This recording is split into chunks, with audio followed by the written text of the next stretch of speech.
Bien, bienvenidos, bienvenidas a esta nueva sesión del ciclo Literatura y Política bajo el Capitalismo en la España actual, del 2011 al 2021, que va a impartir David Becerra Mayor, que es profesor de la Universidad Autónoma de Madrid. Y hoy, en concreto, pues, nos va a hablar del 15M como acontecimiento, y lo va a hacer con el apoyo también de una lectura que nos ha recomendado, que es La épica, l'Épique de Alain Badiou. Pues David, todo tuyo. Perfecto, pues buenos días y muchas gracias de nuevo por permitirme formar parte de vuestro equipo y conversar con vosotros sobre estas cuestiones, literatura y política bajo el capitalismo en la última década en España. Muchas gracias, Alfons, por la presentación y por moderar la sesión de hoy. Y sí, como ha dicho Alfons, le voy a dar ya a compartir pantalla. Aquí está, a ver. ¿La veis bien? A ver, ¿se ve bien? ¿Sí? Sí. Sí, vale, perfecto. Pues la sesión de hoy, como ha anunciado Alfons, lleva por título el 15M como acontecimiento. Y tengo aquí dos ordenadores ahora mismo y estoy un poco... Vale, y entonces la sesión de hoy la he dividido en tres apartados.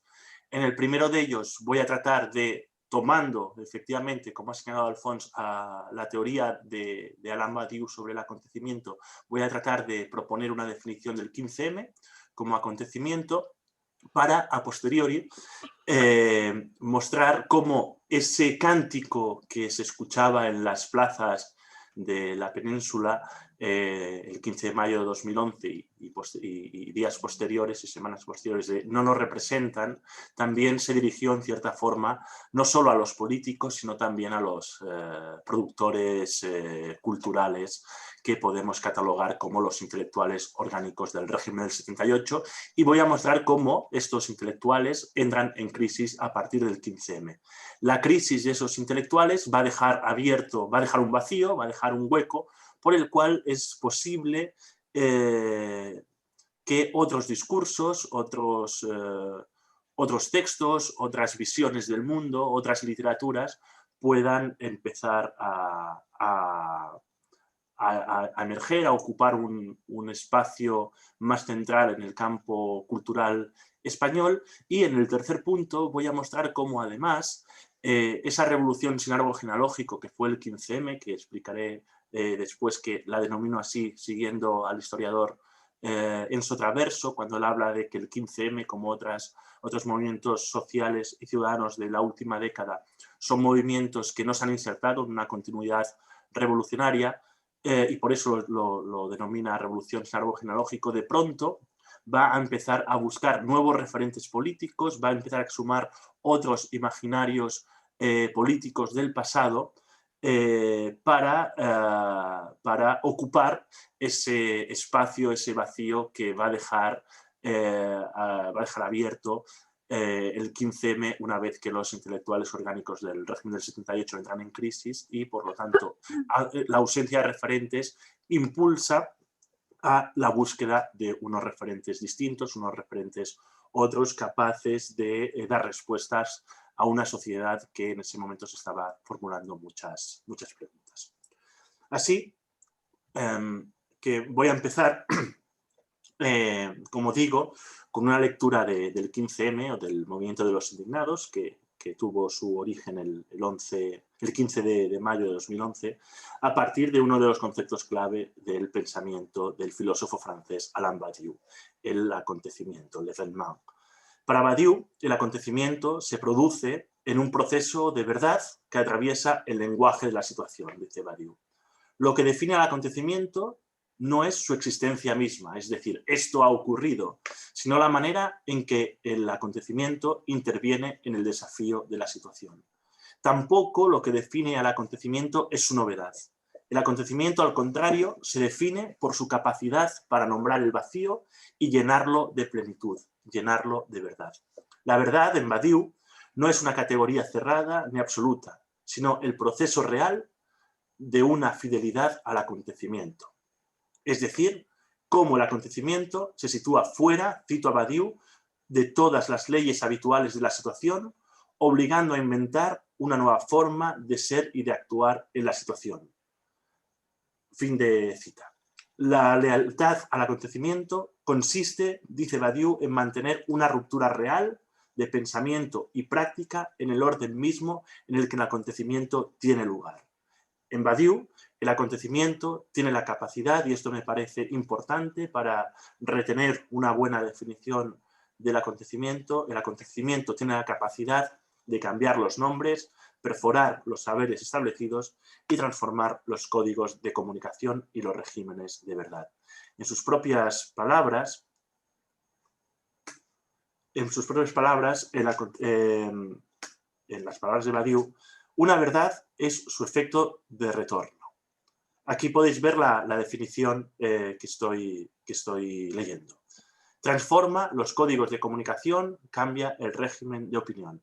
No es que las opiniones se conviertan en verdaderas o falsas, son incapaces de hacerlo y en su eterna multiplicidad una verdad permanece indiferente a las opiniones, pero se convierten en opiniones otras. Esto significa que los juicios que antes eran obvios para la opinión ya no se sostienen, que otras son necesarias, que las formas de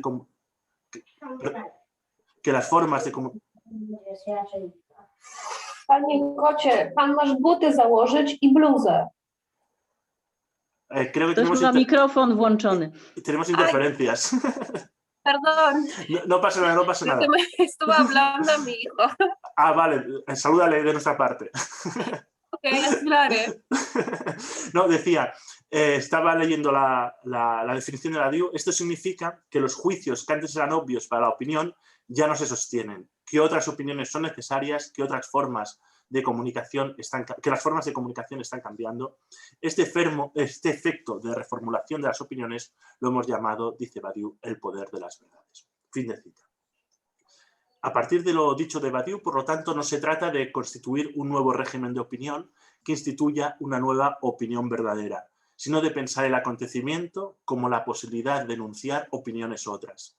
El acontecimiento desestabiliza el régimen de verdad en la medida en que aquello que se suponía obvio aparece ahora como inestable y, en consecuencia, surge la necesidad de explorar y construir unos discursos otros capaces de nombrar y llenar el vacío de plenitud. Del mismo modo, el acontecimiento produce un nuevo sujeto inexistente. Antes del acontecimiento, produce un nuevo sujeto cuya función será sostener el proceso de constitución del nuevo régimen de verdad. Si me propongo leer el 15M desde la lógica del acontecimiento de Badiou, es porque entiendo que más allá de su novedad, el 15M reúne los distintos elementos que para Badiou caracterizan el acontecimiento. En primer lugar, porque el movimiento de los indignados fue capaz de convocar y de nombrar el vacío.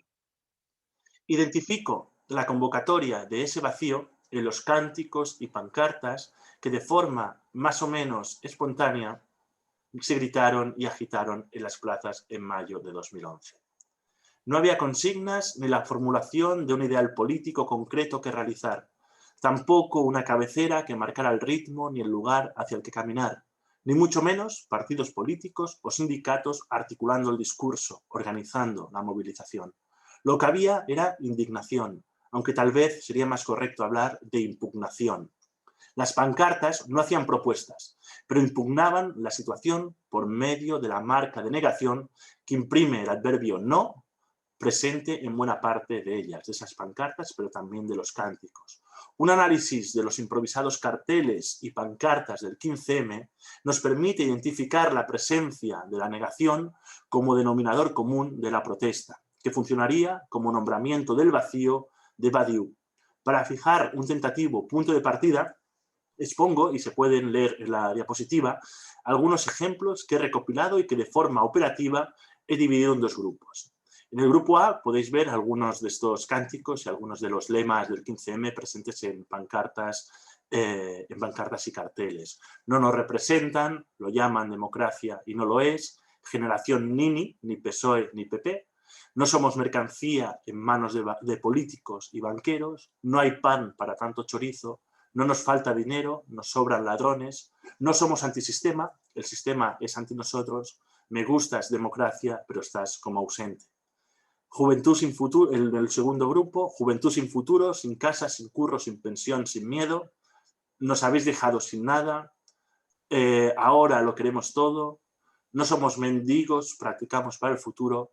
Si nos dejáis soñar, no os dejaremos dormir. Nuestros sueños no caben en vuestras urnas. Acabo de observar que al pasar el texto al PowerPoint se me han borrado las cursivas, que ahí señalo, las cursivas son mías, pero las cursivas lo que hacían era marcar los nos, los sin y los nada, ¿vale? Que de pronto ya se han borrado de la diapositiva y no se pueden, no están marcadas. Los mensajes que he recogido en el primer bloque, en el bloque A, operan en la impugnación de la situación por medio de la negación. Impugnación de la situación por medio de la negación. Enuncian un desacuerdo, constituyen un espacio de disenso frente a la comunidad política y económica establecida.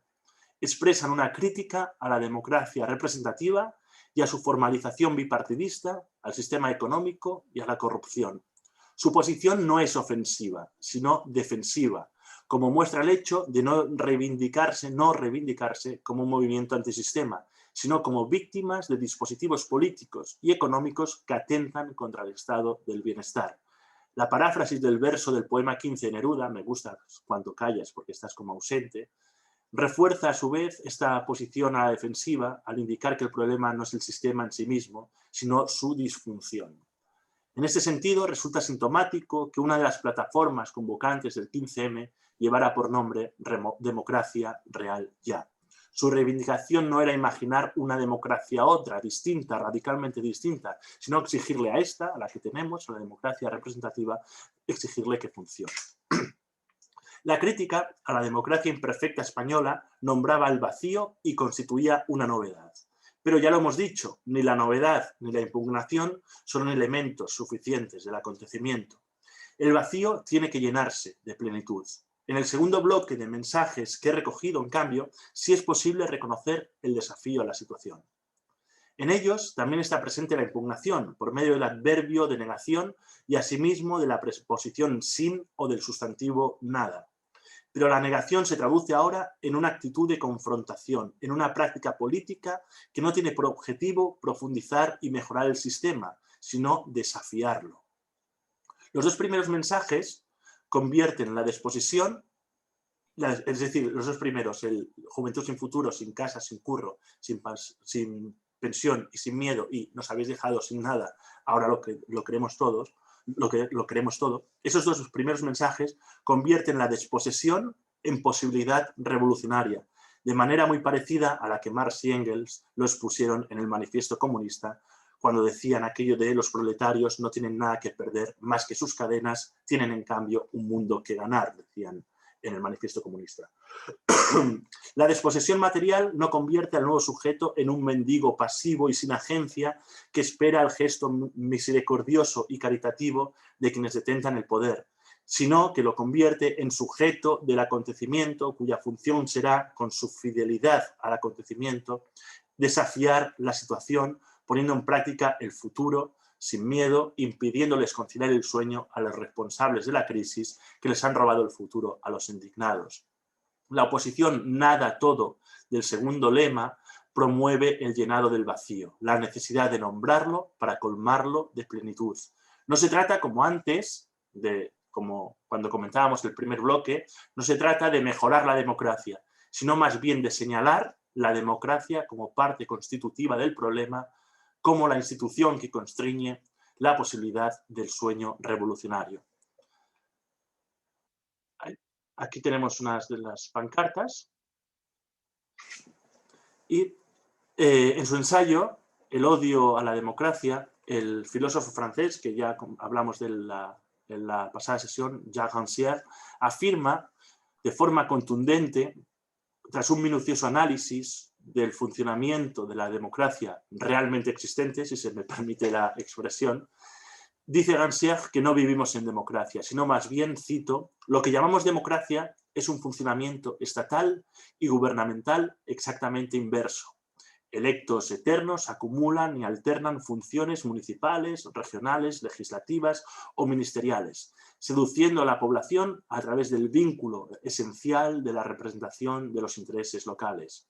Representantes del pueblo que proceden masivamente de una escuela de administración, ministros o colaboradores de ministros recolocados en empresas públicas o semipúblicas, lo que en España llamamos las puertas giratorias, ¿no? Como pasas de un partido político a la gestión de una empresa. Partidos financiados a través del fraude en la contratación pública, empresarios que invierten sumas colosales de dinero en la búsqueda de un mandato electoral, jefes de imperios mediáticos privados que se apoderan de los medios de comunicación públicos. En breve, el acaparamiento de la cosa pública por una sólida alianza de la oligarquía estatal y de la oligarquía económica. No vivimos en democracias, afirma tajantemente Rancière en su pequeño ensayo El odio a la democracia. Según Rancière, en la democracia operan de forma conflictiva dos lógicas opuestas, que ya citamos también en la pasada sesión. Una es la de la policía y la otra es la de la política. La lógica policial para este pensador francés es aquella que actúa para proteger los privilegios de los gobernantes que se adhieren a su posición reclamando una suerte de derecho natural. El poder les pertenece como una affaire privée. La lógica política, en cambio, pone la democracia en disputa al entenderla como un proceso de lucha contra esa privatización, como el proceso de ampliación de esa esfera. El 15M parecía haber llegado a la misma conclusión a la que había llegado Rancière en su ensayo. Los cánticos no nos representan o lo llaman democracia y no lo es, parecían desvelar la lógica policial de la democracia. Constataban que aquellos que habían sido elegidos para representar a la ciudadanía en realidad obedecían a los intereses de las élites económicas. La constatación de este hecho exige la ampliación de la esfera pública, la necesidad de construir una democracia que no excluya de la política al grueso de la ciudadanía, el 99%. La cuestión no reside en que nuestros representantes ya no nos representan o han dejado de representarnos para obedecer a otros intereses, sino que la lógica de la democracia representativa es esencialmente antidemocrática, en tanto que establece una distinción clara entre aquellos que son representantes del pueblo y sus representados, que no tienen otra opción que delegar su voz y voto cada 4 años cuando se convocan las elecciones. La democracia representativa, como dispositivo de la lógica policial, excluye de la política a todos aquellos que no tienen título para participar en la vida pública, porque no pertenecen a la société, una sociedad o club selecto cuyos miembros realizaron los mismos estudios en las mismas escuelas, de donde salen también los expertos en gestión de la cosa común y que tienden a adoptar las mismas soluciones. En este sentido, no es casualidad que Podemos, el partido que se proclama heredero del 15M, irrumpiera en la esfera pública enarbolando un discurso populista que enfrentaba el pueblo contra la casta. Hablaban de la casta para hablar de esas élites económicas que tenían secuestrado el poder político. Y en una entrevista que concedió Pablo Iglesias, el líder y fundación de Podemos, a la New Left Review, Pablo Iglesias definía a la casta como las élites privilegiadas que han secuestrado el poder de la gente. Muy en línea, por lo tanto, con lo que define Rancière en su libro. La indignación se transforma en un proceso de lucha contra la privatización de la cosa pública para ampliar la democracia, para enfrentarse a la lógica policial de la democracia representativa y para pensar desde lo político en otras formas de democracia no excluyentes. El 15M, como acontecimiento, no solo imagina esa democracia distinta, esa democracia otra, sino que la pone en práctica.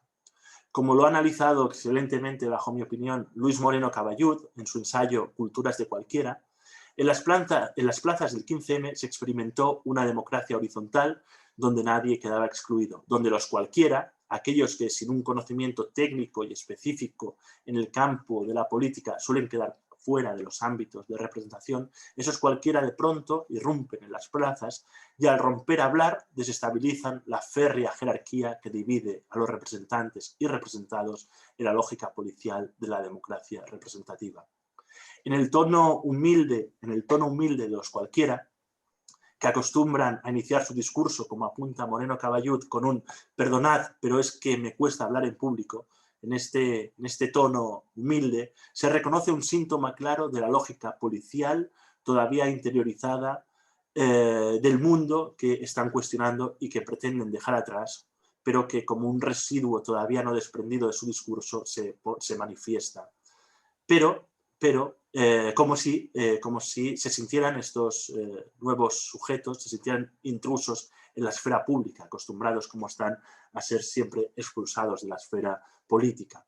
Pero al tomar la palabra, estos sujetos se convierten en sujetos discursivos con legitimidad para hacer uso de la palabra pública, empoderados para ocupar el espacio de la política. Como señala Moreno Caballud en su libro, el 15M, cito, tenía una dimensión que no era solo de protesta, sino de construcción de formas de colaboración que se presentaban como alternativas a una competitividad y jerarquía que se percibía como parte del problema contra el que se protestaba. Fin de cita.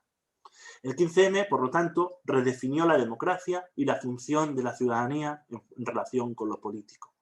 En este contexto de descrédito de la democracia realmente existente, la movilización del 15M, recordemos que tuvo lugar solo una semana antes de las elecciones municipales y autonómicas del 22 de mayo de 2011, expandió la política y la democracia al superar el marco representativo que interpela a los ciudadanos únicamente como sujetos electorales que acuden a las urnas una vez cada 4 años.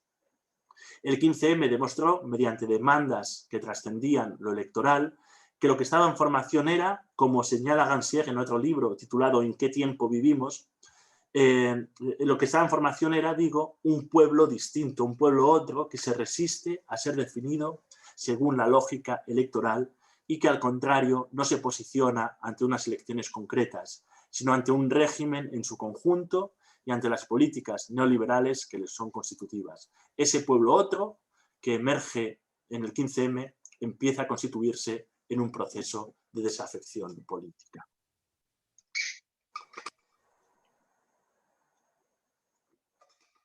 Disculpad. Lo que se trata de observar ahora, por lo tanto, y como decía al principio, es de ver cómo ese no nos representan de las plazas, inicialmente dirigido a los políticos, dirigidos a la casta, que decía Pablo Iglesias, se transforma para dirigirse también a los intelectuales orgánicos del régimen del 78. Este proceso, en mi opinión, como voy a tratar de explicar ahora, se dio en 2 momentos. Y para nombrar esos 2 momentos quisiera ahora irme un poquito lejos y espiar conversaciones en viejas correspondencias.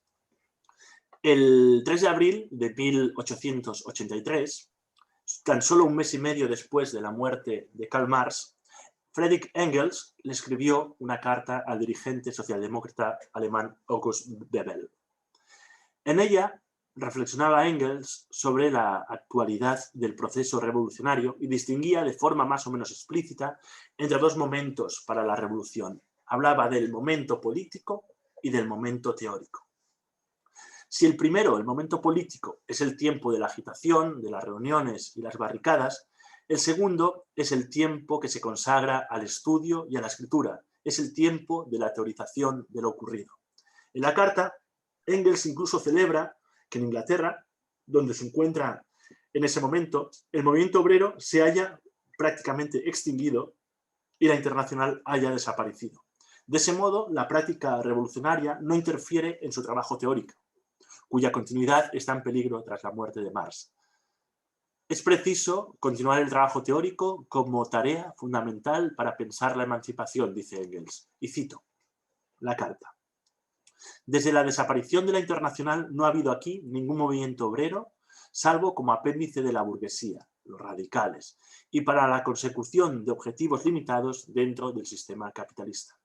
Por lo tanto, solamente aquí uno tiene la paz que se necesita para continuar con el trabajo teórico. En cualquier otro lugar tendría que estar participando en la agitación práctica y perder una enorme cantidad de tiempo con ello.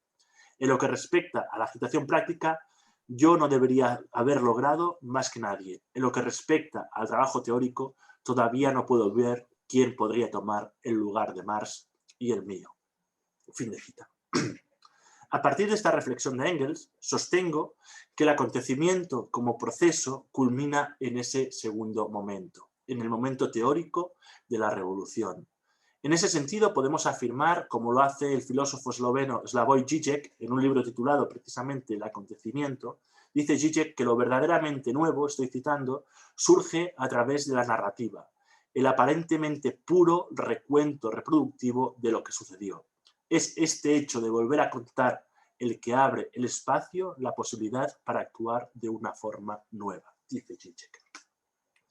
Si he sacado a colación esta carta de Engels es porque me interesa tratar de aplicar su distinción al 15M y reparar en que, más que en el momento político, fue en el momento teórico del 15M cuando se produjo la perforación de los saberes establecidos y los regímenes de verdad a los que se refería Badiou cuando ofrecía su definición de acontecimiento.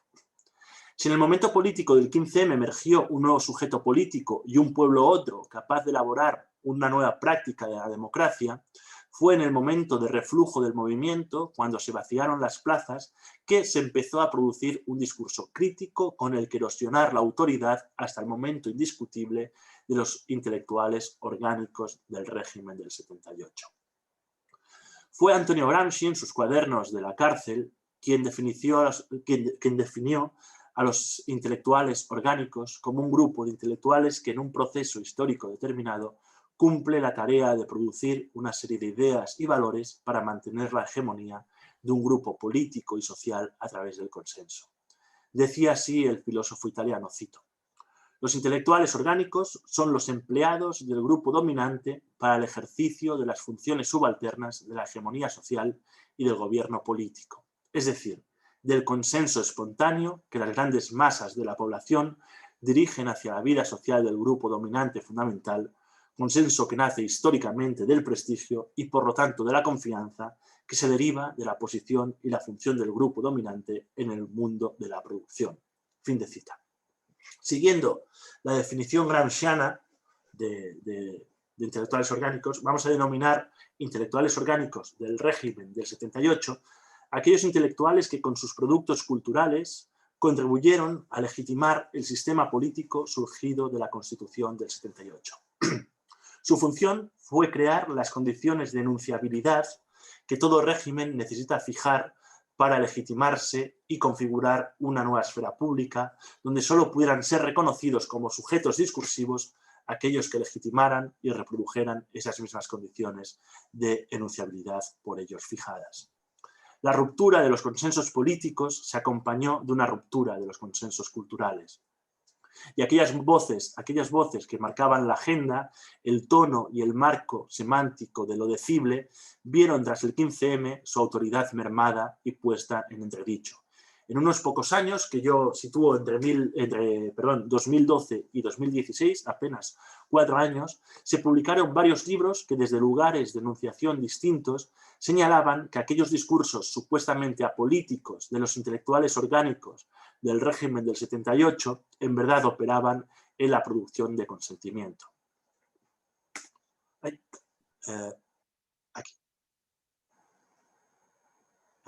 Vale. El pistoletazo de salida acaso lo dio el libro coordinado por Guillem Martínez titulado CT o la cultura de la transición, que podéis ver en la diapositiva. En este libro, en el que participaron autores de distintos ámbitos de la cultura, cine, literatura, crítica literaria, música, etc., se denunciaba el modo en que la aparentemente apolítica y aconflictiva cultura de la transición funcionó como una herramienta desproblematizadora y consensual de cohesión social y nacional. Este libro puso ante el espejo a todo un entramado cultural que, al tiempo que rechazaba lo político, mantenía un estrecho vínculo con el Estado a través de ayudas, subvenciones o premios. Un entramado que siempre beneficiaba a los mismos. Como en la lógica policial de la democracia, la cultura asimismo funcionaba como una affaire privée. En esa misma línea, aunque desde un lugar de enunciación distinto, se publicó en 2014, en siglo XXI, La nación singular, de Luisa Elena Delgado. En este ensayo, la catedrática de Illinois ofrece, a través del análisis de distintas manifestaciones culturales, un magnífico fresco sobre el papel que ha desplegado la cultura en la elaboración de una fantasía de un estado normalizado. Es decir, según la definición que propone Delgado, la cultura ha participado en la construcción de la idea de que un estado democrático sin antagonismos internos, estoy citando a la autora, con desacuerdos siempre consensuables, que va ligada en España a la de una identidad nacional sana, esto es, coherente y cohesiva, unida en sus objetivos y en su capacidad de defenderse de los elementos extraños que amenazan su estabilidad, dice Delgado. Por lo tanto, podríamos parafrasear que todo lo que no encaja dentro del consenso es percibido como una amenaza contra la estabilidad política y social y queda, por lo tanto, excluido. La lógica del consenso diluye la otredad y los particularismos políticos y plurinacionales en nombre de una mistificada comunidad siempre estática, pura y sin tensiones. La cultura de la transición, que va desde Pedro Almodóvar hasta Javier Cercas, pasando por Javier Marías o Antonio Muñoz Molina, ha contribuido, según Luisa Elena Delgado, a suturar los antagonismos de la sociedad española, borrando o invisibilizando aquellas voces discrepantes que no se reconocen como parte del todo, que disienten con el poder y que no encajan en la fantasía de normalidad descrita por Delgado. En 2014 se publicó también El cura y los mandarines, del periodista Gregorio Morán. Podéis ver la cubierta también en la diapositiva. La publicación del libro llegó envuelta de una gran polémica. En un principio su publicación estaba prevista en la editorial Crítica, una editorial del Grupo Planeta, donde Morán había publicado anteriormente. Sin embargo, la editorial, según parece bajo la presión de la Real Academia Española, le pidió al autor que eliminara el penúltimo capítulo de 11 páginas, en las que se relatan los chanchullos de la institución, de la Real Academia Española.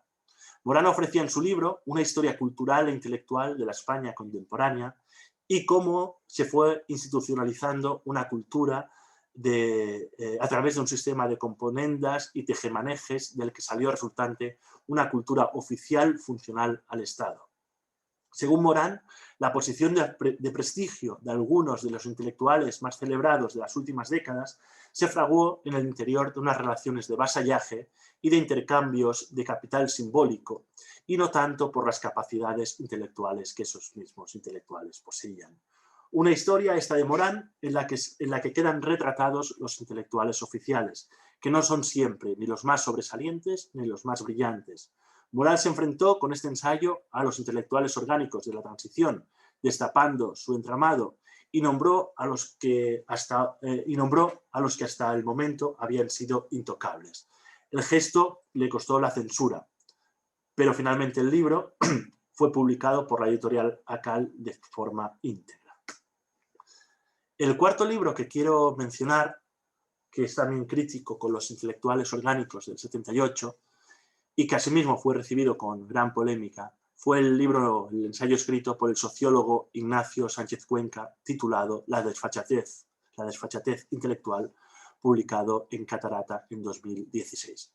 En este ensayo se analiza el modo en que novelistas como Javier Marías, Antonio Muñoz Molina, Javier Cercas o filósofos como Fernando Savater, entre otros, intervienen en el espacio público con enorme irresponsabilidad.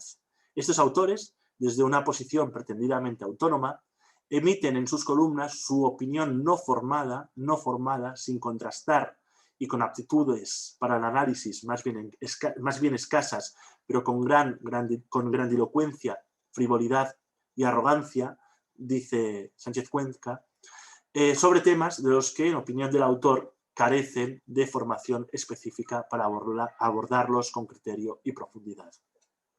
La falta de rigor, sin embargo, no resulta incompatible con el objetivo de reforzar siempre con sus escritos los consensos del 78.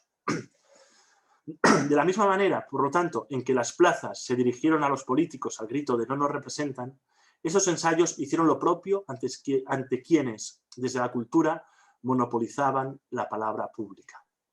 Trazando un paralelismo con las voces que se escucharon en las plazas del 15M, estos ensayos parecían entonar un cántico que me invento y que podría ser así. Lo llaman cultura y no lo es una herramienta de consenso, eso es. Esos ensayos constituían una forma de rebelarse ante lo que Marina Garcés, la filósofa catalana Marina Garcés, llama la servidumbre cultural, y anunciaban esa tormenta ilustrada que se desencadena, según Garcés, como, cito,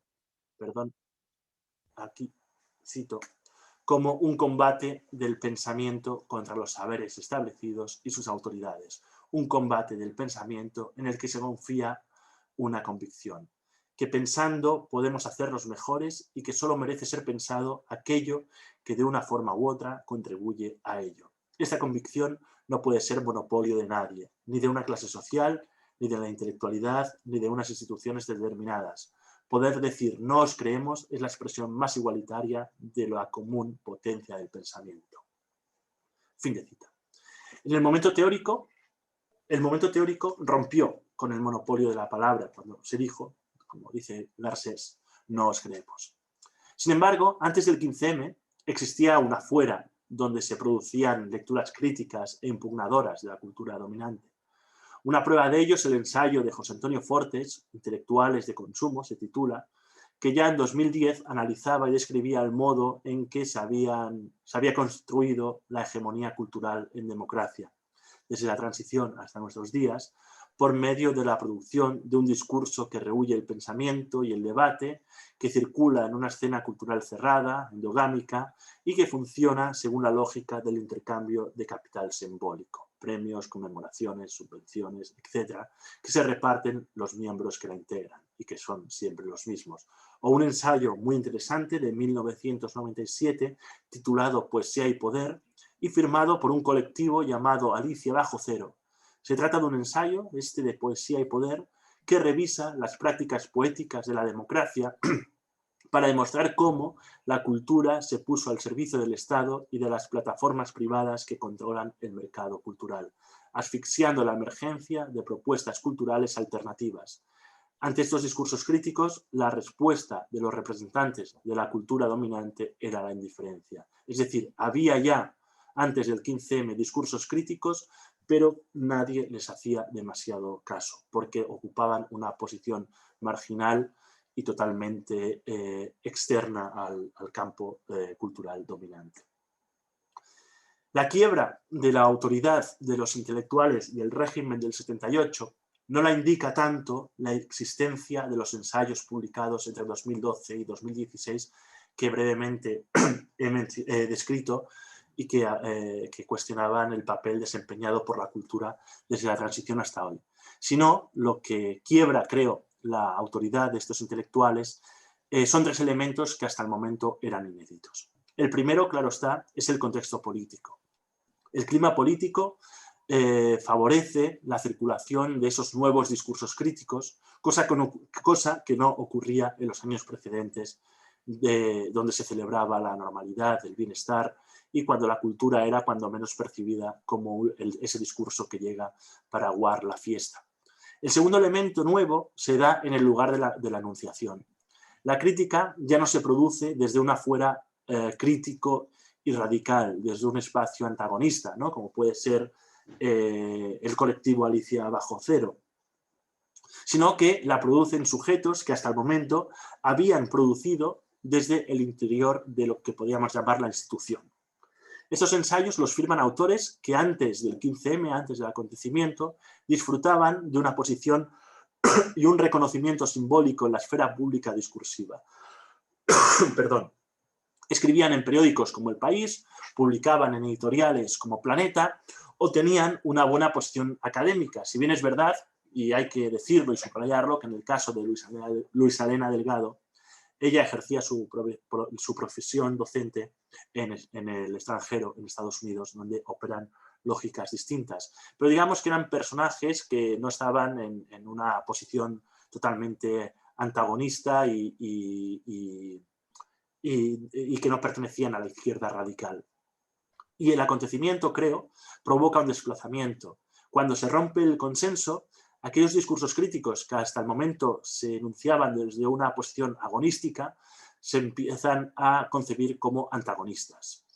En este desplazamiento se anuncia el tercer rasgo distintivo, en mi opinión, que es la reacción de los intelectuales orgánicos del 78 que ya no puede ser la indiferencia, como ocurría cuando la crítica se enunciaba desde los márgenes. Ahora estos intelectuales tienen que pasar a la ofensiva. La censura, como le ocurrió a Morán, es acaso el método más efectivo, pero existen otras formas ofensivas, de ofensiva, que voy a pasar a realizar seguidamente. Voy a empezar hablando de un artículo escrito por el hispanista Sebastián Faber, titulado «Cuando la crítica se confunde con los paseos».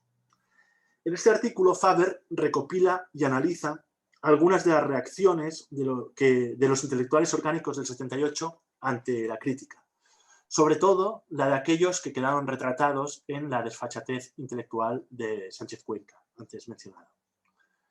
Tonto culto, mamporrero o inquisidor fueron algunos de los calificativos o insultos que le dedicaron al autor de la desfachatez intelectual. Pero antes de adentrarse en la recepción del libro de Sánchez Cuenca, empieza Faber relatando cómo sufrió en sus propias carnes la irada réplica que el novelista Andrés Trapiello redactó ante la crítica que Faber le dedicó en la revista Ínsula a el ensayo de Trapiello, Las armas y las letras, un ensayo no académico sobre la literatura escrita durante la Guerra Civil Española y sobre el modo en que los escritores actuaron o se posicionaron ante el conflicto. Sebastián Faber, le reconocía a Las armas y las letras el valor de redescubrir algunas de las voces literarias menos conocidas o incluso olvidadas, pero a su vez cuestionaba el tono simplista, tendencioso y maniqueo de un ensayo que dividía a los escritores entre decentes y menos decentes, entre escritores auténticos y propagandísticos, haciendo un uso en exceso peyorativo, según Faber, de la noción de propaganda. Trapiello no aceptó la crítica y en el mismo número de Ínsula publicó su respuesta a Faber. El modus operandi de Trapiello es el siguiente. Primero, deslegitima la labor de Faber y la del conjunto de la crítica universitaria. Trapiello tilda a la crítica universitaria de oportunista y de haberse acomodado en un relato histórico y cultural, la cultura de los que perdieron la guerra, que su ensayo se encarga de revisar. Luego, con una crítica ad hominem, cuestiona la objetividad de Faber al construirle en su réplica no como un profesor universitario con una amplia trayectoria de investigación, reflexión y crítica a sus espaldas en el campo sobre el que versa el libro de Trapiello, sino que lo describe como presidente del archivo de la Brigada Abraham Lincoln, como si la función que desempeñara Faber en dicha institución fuera la de comisario político y no un trabajo de archivo e investigación. Finalmente, Trapiello acusa a Faber de chequista y subraya su actitud inquisitiva y tendenciosa, así como de querer pasear, es decir, fusilar, a los escritores que Trapiello estudia en su obra: Campoamor, Morla, Castillejo o Chávez Nogales, entre otros. La manera en que Trapiello acude al campo semántico de la Inquisición y los paredones de fusilamiento no es exclusiva del autor leonés, más bien forma parte del argumentario al que recurren los intelectuales orgánicos del 78 cuando sienten su autoridad cuestionada. Si me permitís ahora abandonar, aunque sea por un instante, mi rol de sujeto de la investigación para convertirme en objeto de estudio, diré, porque Faber lo hace en su artículo, que el novelista y académico Arturo Pérez Reverte, en una columna titulada Chávez Nogales era un fascista, publicada el 15 de mayo de 2016, acudió al mismo campo semántico para responder a un artículo que publiqué en el diario El Confidencial titulado Decálogo para escribir una novela sobre la guerra civil. Así se titulaba mi artículo. Reverte siguió un procedimiento parecido al de Trapiello con Faber. La deslegitimación a través de la institución, en mi caso, se apresuró a señalar mi pertenencia a la Fundación de Investigaciones Marxistas para posteriormente acudir al campo semántico de la Inquisición y los fusilamientos.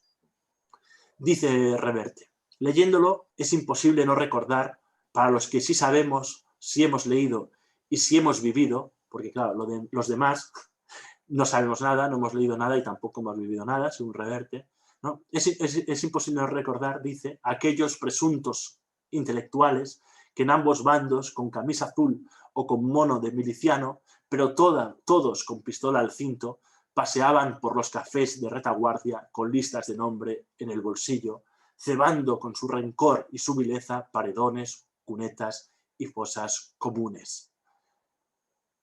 Reconocemos claramente que por hacer una crítica a ciertos escritores, ellos asumen que nuestra crítica es una invitación al fusilamiento y nos compara con aquellos que con la pistola al cinto se pasaban por los cafés con listas de fusilables, ¿no?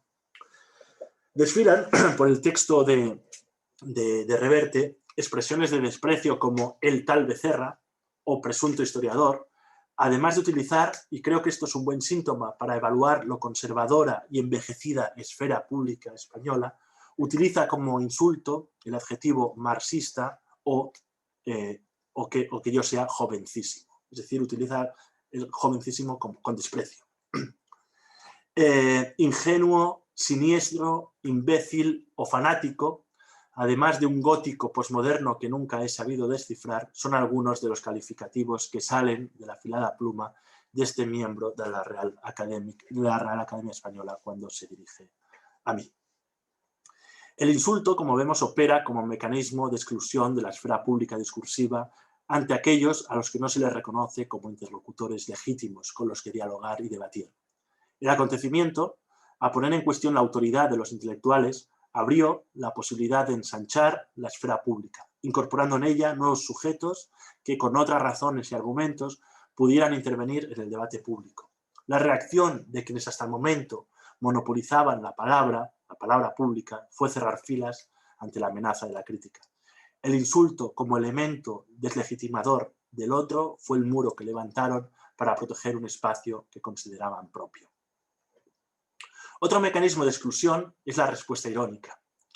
En una entrevista en Contexto, en la revista digital Contexto, el historiador Pablo Sánchez León le concedió una entrevista a Sebastián Faber, de nuevo, y Pablo Sánchez León en esta entrevista se mostró muy crítico con los historiadores e intelectuales del 78, a los que tildó de poco honestos y de no haber construido nada en términos de pensamiento y conocimiento, más allá, cito, de un monopolio oligopolístico, un cártel, dice Pablo Sánchez León. Sánchez León, en esta entrevista a Sebastián Faber, repasa las transformaciones de la Universidad Española desde la década de los 80, describe cómo se expandió la universidad sin democratizarse y cómo dejó de renovarse, impidiendo el acceso a nuevas generaciones y a aquellos que no comulgaban con el consenso del 78. Al inicio de la entrevista, Sánchez León menciona al historiador Santos Juliá como uno de los máximos exponentes de la intelectualidad orgánica del 78. La revista Contexto le ofreció a Juliá un espacio de réplica, pero el historiador, en vez de aprovechar la oportunidad para participar en un debate constructivo sobre la función de los intelectuales y el estado de la Universidad Española, se despachó con un brevísimo artículo que, con tono jocoso, en el que asumía de forma burlona su apego al poder, su labor de censor del régimen y el desempeño de cargos y funciones inventadas, evitaba entrar en ningún tipo de discusión pública. La reacción agresiva y el tono encendido ante la crítica, así como no tomar en serio el discurso del otro, son los mecanismos que operan en la negación del otro como interlocutor válido en la esfera pública discursiva. Su negación e intento de exclusión puede leerse como un claro síntoma de que mientras quieren seguir pensando que ese espacio les pertenece, en realidad saben, por mucho que miren hacia otro lado, que la esfera pública discursiva ha dejado de ser su monopolio y se encuentra en disputa. Los regímenes de verdad se han transformado, o al menos aparecen ahora como inestables. Paso al tercer punto.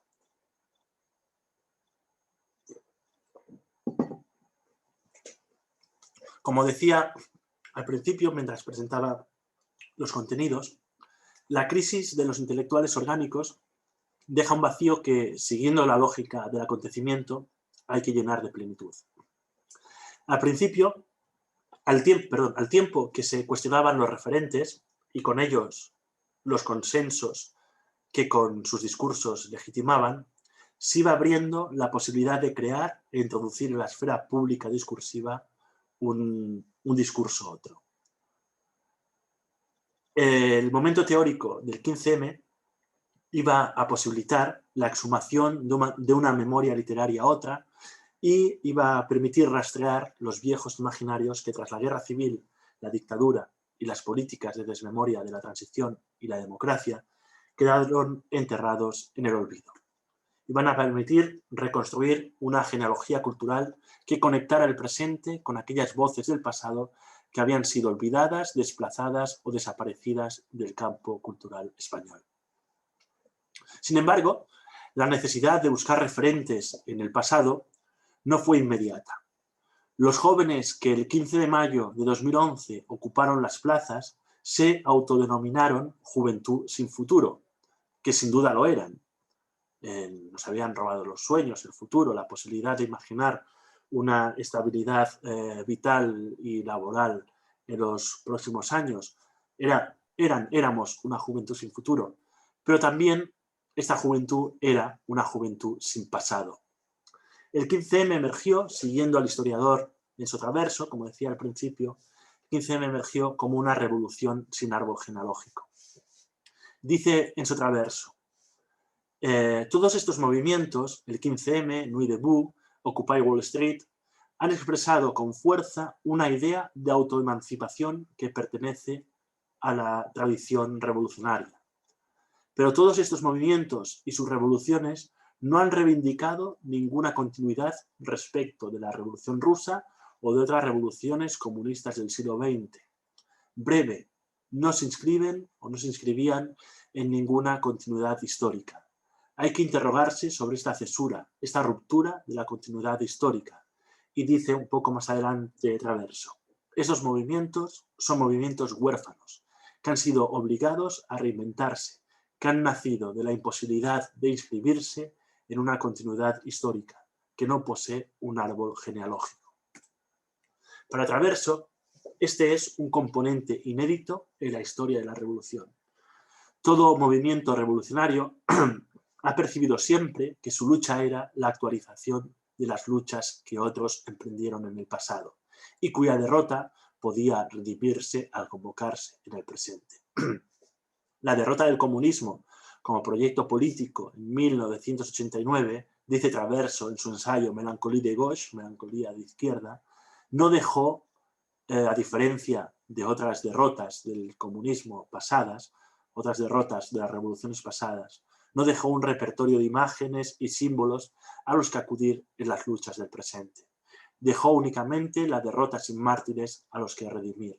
Fue una derrota sin batalla, una derrota sin héroes, fue una derrota sin posibilidad de ser redimida. El imaginario revolucionario dejó, por lo tanto, dice Traverso, de estar disponible.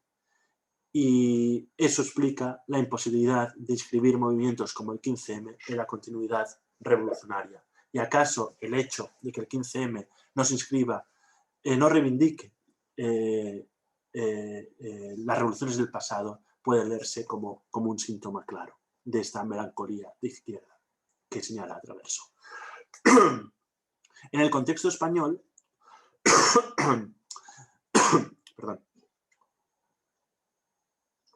En el contexto español, la interpretación del 15M como revolución sin árbol genealógico, sin repertorio de símbolos ni imágenes, explicaría por qué los indignados, cuando acudieron a las plazas, no supieron buscar en la República ni encontrar en esa experiencia constituyente y democrática un inventario de luchas que actualizar.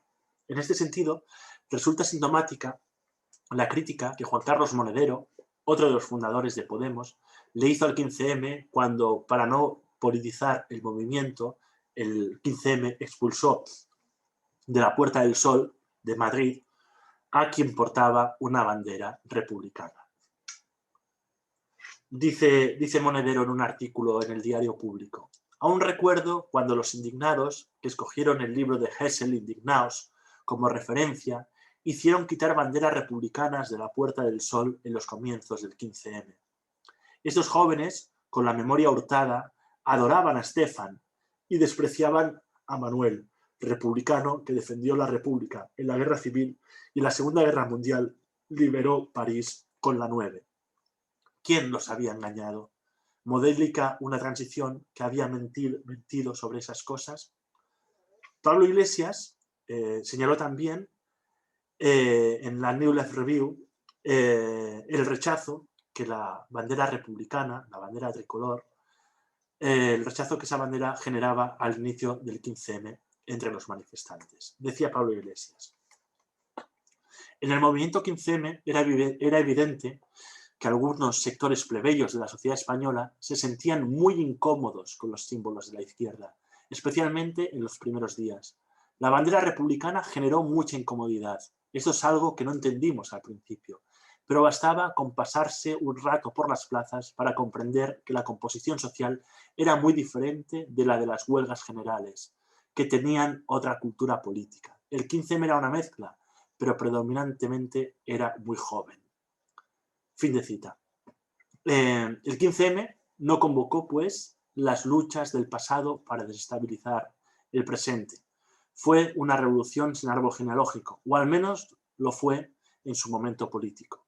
En el momento teórico, esta revolución sin genealogía empezó a buscar sus raíces, como si sintiera la necesidad de insertarse en una continuidad histórica con las luchas que le precedieron. Se inició un proceso que sigue abierto hoy de recuperación de autores y autoras que habían sido olvidados y olvidadas por no encajar en el modo en que ha sido codificada la literatura por la institución literaria bajo el franquismo y la democracia. En el momento teórico del 15M se abrió la posibilidad de construir un archivo literario que en otro lugar he denominado literatura desde abajo. Una literatura que es un laboratorio de imaginación política, una literatura escrita o protagonizada por sujetos subalternos que por primera vez rompen a hablar y a contar su vida y sus luchas para construir un mundo otro. Una literatura que podría llenar los repositorios de imágenes, símbolos, ideas y sentimientos. En esta literatura, la revolución sin árbol genealógico podría encontrar sus raíces perdidas y reconstruir en su diálogo con ella la genealogía interrumpida a la que pertenece. En esta línea deben interpretarse, en mi opinión, la recuperación de dos obras de Armando López Salinas, uno de los más significativos escritores del realismo social del medio siglo. La mina se reeditó en 2013 en la editorial Acal y su otra novela, Año tras año, se reeditó en 2015 en la editorial Díscolo. Así como también hay que mencionar la celebración en la Universidad Autónoma de Madrid y del Congreso Armando López Salinas y el realismo social en la literatura española, un congreso organizado por la Fundación de Investigaciones Marxistas, que se celebró los días 12 y 13 de mayo de 2011. Esto es 2 días antes del 15M. Pero también la tarea que asimismo ha emprendido Germán Labrador, catedrático de la Universidad de Princeton, en su ensayo Culpables por la literatura, publicado en 2017, donde explora Labrador aquellas manifestaciones contraculturales de la transición que, como un intento de elaborar una imaginación política, anunciaban una democracia por venir distinta a la que finalmente se impuso en la transición oficial, pilotada por las élites desde arriba, o la reivindicación de Luis Moreno Caballud en su citado Culturas de cualquiera, de aquellas culturas populares que pudieron ser campesinas, regionales, comunitarias, pero no fueron por no encajar dentro del paradigma modernizador que vincula el proceso de desarrollismo franquista con la transición y las políticas neoliberales del presente. Pero creo que lo que sobre todo marca el cambio en la estructura de sentimiento es la recuperación de nombres y obras de esa mitad ignorada de la literatura española. Yo utilizo lo de mitad ignorada, una expresión lorquiana que Jairo García Jaramillo utiliza para titular un ensayo en el que propone rescatar las escrituras femeninas y tal vez feministas de la Segunda República. Su ensayo se titula La mitad ignorada.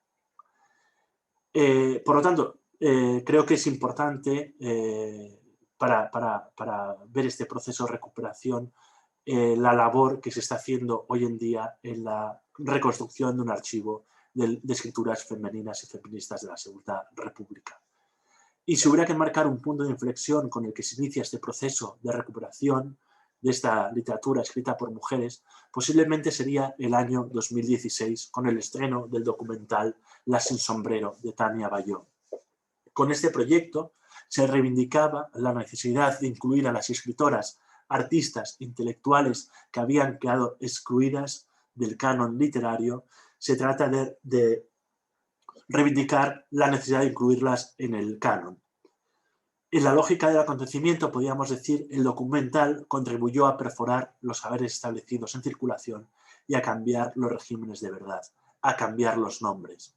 Las sin sombrero eran mujeres intelectuales que en su mayoría procedían de la clase media alta.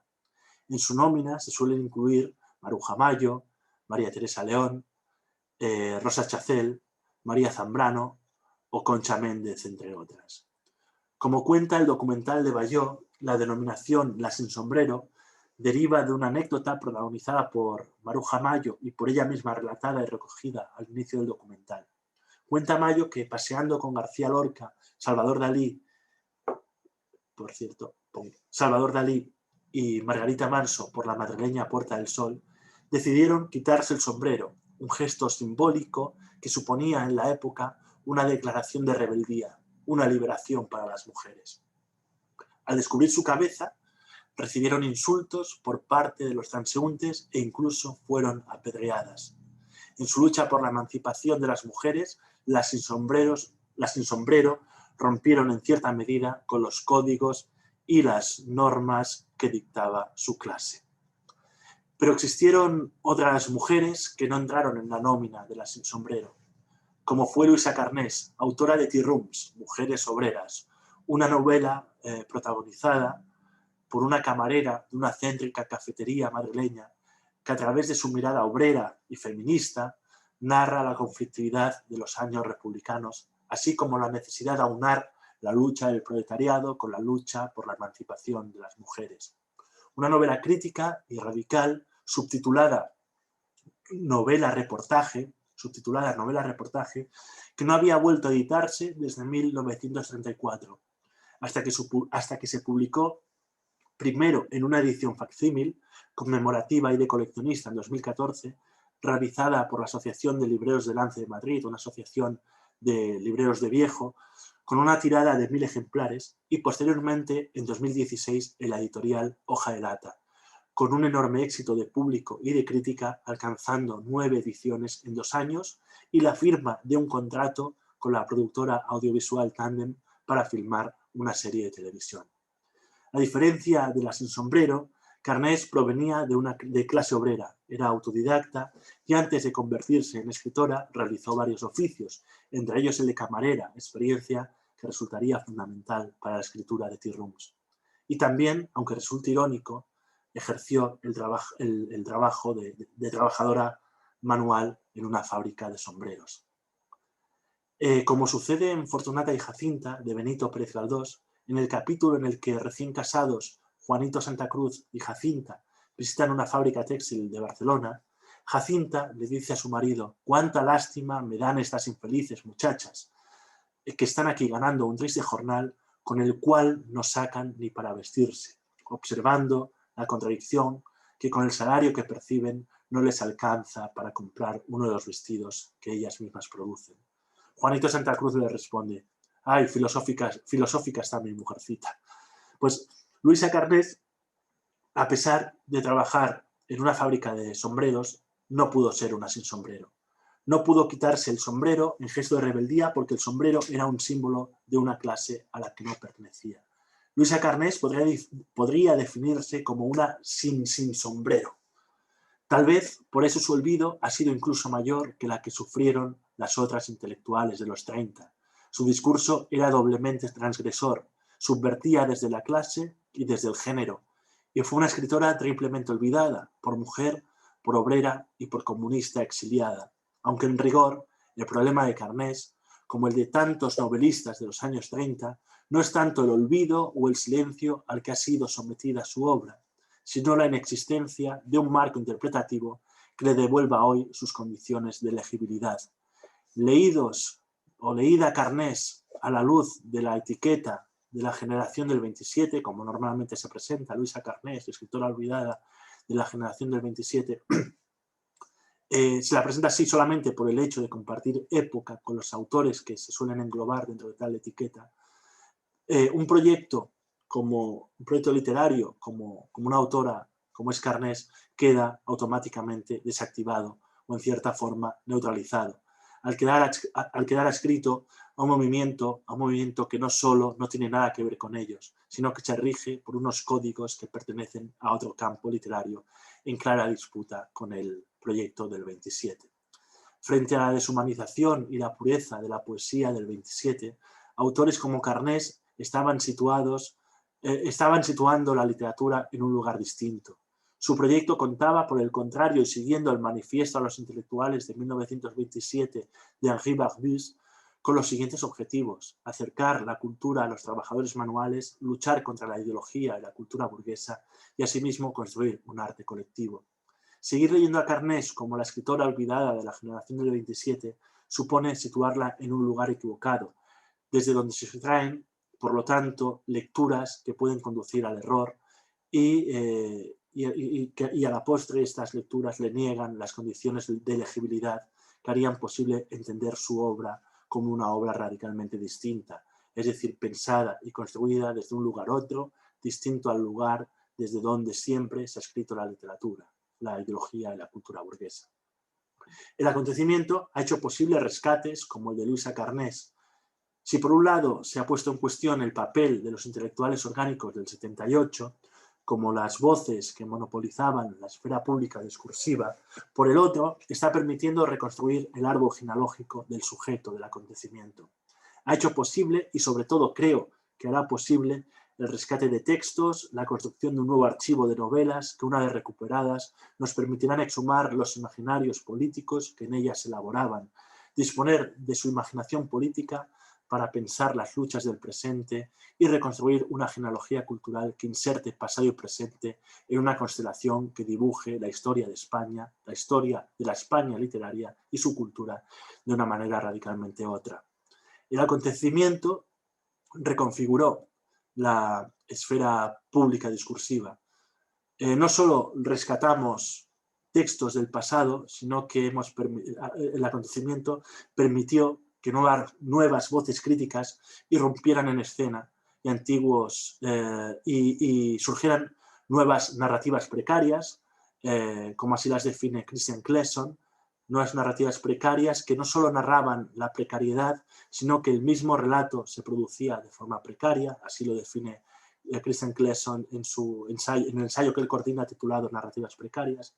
Permitió también la emergencia de una escritura del shock que generó nuevas poéticas y nuevas subjetividades tras el impacto de la crisis neoliberal, como así lo dice la investigadora de la Universidad de Valencia, Ángela Martínez, pero también produjo o permitió que surgiera una producción ensayística que, como dice Albert Journet Somoza, que no solo se escribe, una producción ensayística que no solo se escribe desde la posición enunciativa del experto, sino que se profiere desde voces que dan cuerpo discursivo a una experiencia individual, pero también compartida de vulnerabilidad, y que en palabra del mismo Albert Journet constituyen una constelación ensayística de la visibilidad.